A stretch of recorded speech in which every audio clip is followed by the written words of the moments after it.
Good morning class 12th। Last term पे हम लोगों ने डिटर्मिनेंट की कुछ प्रॉब्लम्स करी थी।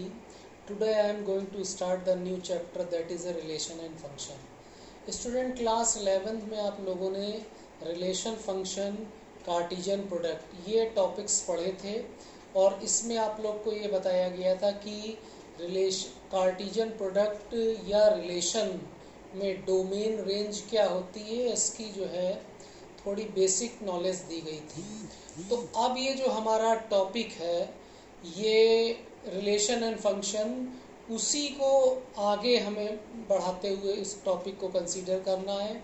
तो रिलेशन फंक्शन टॉपिक में आप लोगों को सबसे पहले जो बताया गया था that was the Cartesian product. Cartesian product is a collection of the all possible ordered pair between the two set.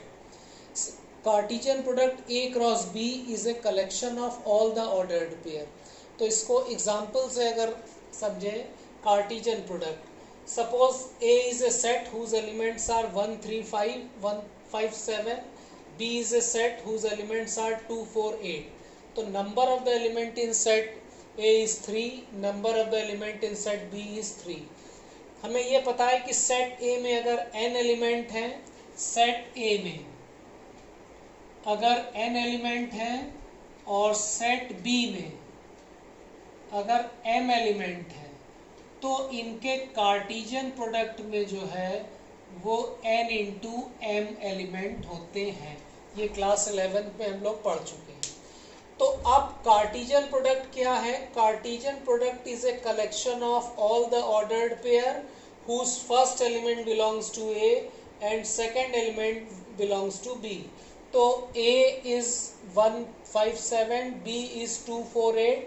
So the Cartesian product will be collection of all the ordered pair whose first element belongs to A and second element belongs to B. तो set A के एक एक element को B के साथ लेके ordered pair हम बनाए तो कार्टिजन प्रोडक्ट में टोटल हमारे 9 एलिमेंट्स आएंगे। अब इस कार्टिजन प्रोडक्ट के कुछ एलिमेंट को अगर हम सेलेक्ट कर लें, और ये सेलेक्ट हम जैसे करें 5, 2, 5, 4, 7, 2 एंड 7, 4। अब हमने कार्टिजन प्रोडक्ट के ये 4 एलिमेंट सेलेक्ट कर लिए। तो अब जब हमने एलिमेंट सेलेक्ट करे हैं तो इन एलिमेंट्स में कुछ कंडीशंस होगी, उस कंडीशन के हिसाब से हमने इनको सेलेक्ट किया। तो अब हमने ये जो एलिमेंट सेलेक्ट करे हैं इसमें कंडीशन ये है हमारी कि ऑर्डर्ड पेयर का जो पहला एलिमेंट है वो दूसरे एलिमेंट से बड़ा है। First element of the ordered pair is greater than second element. तो this type of collection is called a relation. तो हम R1 को क्या कहेंगे? R1 is a collection of ordered pair x, y such that x is greater than y। तो जहां पे ordered pair के एलिमेंट में हम कंडीशन अगर लगा दें तो वो ऑर्डर्ड पेयर का कलेक्शन जो है वो रिलेशन कहलाता है। देखिए, रिलेशन वर्ड को हम सिंपल वर्ड में अगर समझें कि 1 लेडी एंड 1 जेंटलमैन, 2 लोग खड़े हुए हैं, तो अब हाउ दे आर रिलेटेड, हमको कोई वर्ड यूज करना पड़ेगा उनको रिलेट करने के लिए। जैसे हम कहें कि A is a wife of B, यहाँ पे वाइफ वर्ड क्या है? रिलेशन है जो A और B को आपस में रिलेट कर रहा है। जैसे हम कहें C is a brother of D, तो इसका मतलब ऑर्डर्ड पेयर C, D, और इस ऑर्डर्ड पेयर के एलिमेंट का रिलेशन क्या है? ब्रदर। तो जैसे हम लोग जनरली रिलेशन वर्ड को चाचा, मामा, ताऊ कहते हैं, वही चीज हमारी मैथ्स में है। मैथ्स में क्या है कि हमने ऑर्डर्ड पेयर के कुछ एलिमेंट सेलेक्ट कर लिए, उन एलिमेंट्स में लेकिन they are selected under certain condition, and if the condition is applied on the ordered pair collection, that collection of ordered pair is called a relation। ठीक इसी तरह एक और हम ये जो हमने कार्टिजन प्रोडक्ट बनाया है, इस कार्टिजन प्रोडक्ट से हम कुछ और एलिमेंट सेलेक्ट कर रहे हैं। तो वो सेलेक्ट हमने क्या किए एलिमेंट? जैसे 1,2, 1,4, 5,8 एंड 7,8 हमने ये एलिमेंट सेलेक्ट किए। तो अब स्टूडेंट्स ये जो कलेक्शन है हमारा वो इस तरीके का है कि ऑर्डर्ड पेयर का जो पहला एलिमेंट है वो दूसरे एलिमेंट से छोटा है, या second element of the ordered pair is greater then first element. तो इस ऑर्डर्ड पेयर को हम डिफाइन करेंगे x, y such that x is less than y। तो R1 में रिलेशन क्या है? Greater than. R2 में रिलेशन क्या है? Less than. तो greater than and less than are the two relation. तो स्टूडेंट हम ये कह सकते हैं कि रिलेशन जो है वो ऑर्डर्ड पेयर के एलिमेंट्स का कलेक्शन है और उस कलेक्शन में हम कंडीशन अप्लाई कर सकते हैं, या हम ये कह सकते हैं कि रिलेशन जो है वो कार्टेशियन प्रोडक्ट का सबसेट है। जैसे हम कहें कि R is a relation from A to B, तो इसका मतलब R जो है वो सबसेट होगा कार्टेशियन प्रोडक्ट A और B का। तो every relation is a subset of the Cartesian product. तो अब जैसे अगर हम ये कहें कि सेट A में जो है वो P एलिमेंट है और सेट B में जो है वो Q एलिमेंट है, तो A से B में टोटल कितने रिलेशन पॉसिबल होंगे? देखिए हमने क्या बताया कि रिलेशन जो है वो कार्टेशियन प्रोडक्ट का सबसेट होता है। तो इसका मतलब जब रिलेशन कार्टेशियन प्रोडक्ट का सबसेट है और सारे सबसेट का अगर हम कलेक्शन ले रहे हैं तो वो क्या कहलाता है? Power set. इसका मतलब सारे रिलेशंस का जो कलेक्शन होगा वो A क्रॉस B के का पावर सेट होगा। तो सेट A में P एलिमेंट है और सेट B में अगर Q एलिमेंट है तो total number of relation from A to B will be 2 to the power PQ, यानी 2 to the power number of the element in A into number of the element in B। हम जानते हैं किसी भी power set, अगर set A में n element है तो उसके पावर सेट में 2 to the power n element होंगे। तो इसी तरीके से सेट A में अगर P एलिमेंट है, सेट B में Q एलिमेंट है, तो इनके कार्टेशियन प्रोडक्ट में PQ एलिमेंट होंगे और total number of the relation from A to B जो है वो 2 to the power PQ, that is 2 to the power number of the element in A into number of the element in B. Now next is a type of the relation. Relation कितने types के हैं? तो पहला है empty relation. Empty relation वो relation है जिसमें कोई भी एलिमेंट ना हो।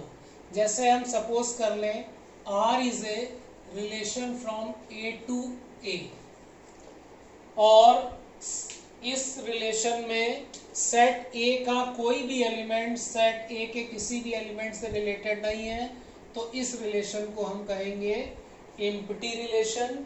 और एम्प्टी रिलेशन जो है वो हमेशा A क्रॉस A का सबसेट होता है।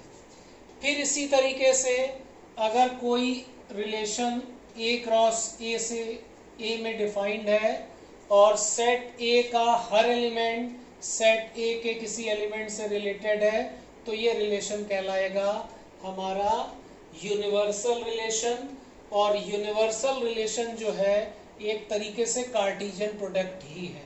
तो अगर R यूनिवर्सल रिलेशन है तो ये A क्रॉस A के बराबर हो जाएगा। थर्ड है रिफ्लेक्सिव रिलेशन। रिफ्लेक्सिव रिलेशन का मतलब ये है कि जैसे हम मान लें let R is a relation from A to B। अब अगर ऑर्डर्ड पेयर के दोनों एलिमेंट हम अगर सेम कर दें और वो इस रिलेशन को बिलोंग करे तो हमारा रिलेशन ये कहलाएगा रिफ्लेक्सिव। जैसे ग्रेटर देन, लेस देन, ये रिलेशन कभी भी रिफ्लेक्सिव नहीं हो सकते। जैसे एक कोई रिलेशन है हमारा जिसमें x is greater than y है, तो इसका मतलब दोनों एलिमेंट को अगर हम सेम कर दें तो a is greater then a तो होगा नहीं, इसका मतलब ग्रेटर देन रिलेशन जो है वो रिफ्लेक्सिव नहीं होगा। सिमेट्रिक रिलेशन क्या है कि अगर कोई ordered pair a comma b r को बिलोंग कर रहा है और b कॉमा a भी रिलेशन को बिलोंग कर रहा है तो रिलेशन कहलाता है सिमेट्रिक। अब जैसे ग्रेटर देन रिलेशन जो है वो सिमेट्रिक नहीं है। x इज ग्रेटर देन अगर y है तो y ग्रेटर देन x नहीं होगा। जैसे 3 is greater then 2 but 2 is not greater than 3, इसका मतलब ग्रेटर देन और लेस देन रिलेशन जो है वो सिमेट्रिक नहीं होंगे। फिर है हमारा ट्रांजिटिव रिलेशन। तो ट्रांजिटिव रिलेशन ये है कि अगर ordered pair a comma b relation को बिलोंग कर रहा है और b कॉमा c भी रिलेशन को बिलोंग कर रहा है और अगर a कॉमा c भी रिलेशन को बिलोंग करने लगे तो हम ये कहेंगे कि रिलेशन हमारा ट्रांजिटिव है।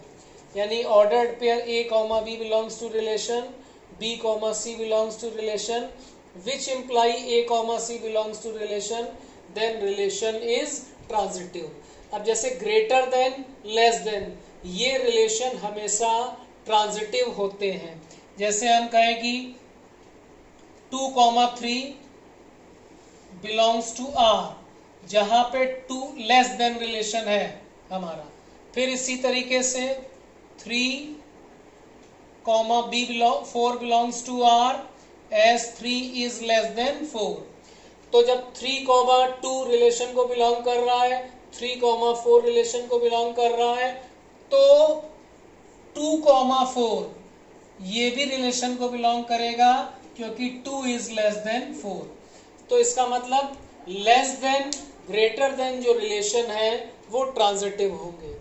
Less then greater than relation reflexive भी नहीं होंगे, सिमेट्रिक भी नहीं होंगे, लेकिन वो रिलेशन ट्रांजिटिव होंगे। तो ये टाइप्स ऑफ द रिलेशन है जो आप लोग को पढ़ना है। Empty relation, universal relation, reflexive relation, symmetric relation and transitive relation. जो रिलेशन रिफ्लेक्सिव, सिमेट्रिक और ट्रांजिटिव तीनों होता है उसको हम कहते हैं equivalence relation. Equivalence relation important है, एग्जाम में अक्सर पूछा जाता है कि prove that the given relation is equivalence. तो किसी भी रिलेशन को अगर हमें इक्विवेलेंस प्रूव करना है तो इसका मतलब हमें ये प्रूव करना है कि रिलेशन रिफ्लेक्सिव है, सिमेट्रिक है और ट्रांजिटिव है। अगर रिलेशन एक भी कंडीशन को सेटिस्फाई ना करे, जैसे अगर रिलेशन रिफ्लेक्सिव नहीं है तो फिर वो इक्विवेलेंस रिलेशन नहीं होगा। कोई भी रिलेशन इक्विवेलेंस रिलेशन तभी होगा when it is reflexive, symmetric and transitive.